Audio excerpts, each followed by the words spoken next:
आप ज्यादा खाते हैं बिस्किट। बिस्कुट। अच्छा, बिस्कुट का मतलब क्या है? बिस्किट का मतलब क्या है? Whisky kit. हैं? ये क्या हो गया? ये क्या सुन रहा हूं मैं? विष मतलब जहर की किट। बाटा भाई, ये भाईगिरी छोड़ के साधुगिरी में क्यों घुस रहे हो? Means biscuit.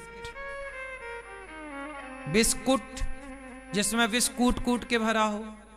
फेंको, फेंको अपनी पूरी शक्ति के साथ फेंको। और आप लोग चाय और बिस्किट खूब खाते हैं। आप कहाँ के ज्ञानी बाबा?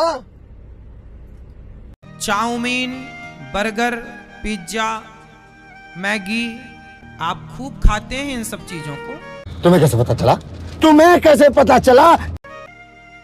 आप चाउमीन, पिज्जा, बर्गर खाने वाले ना 50-55 में ही बुढ़े होके 60 तक तो मर भी जाएंगे। ये तो लेटेस्ट न्यूज़ है। बोलो बाटारन स्वामी की। जोर का झटका है, जोरों से लगा, हाँ लगा।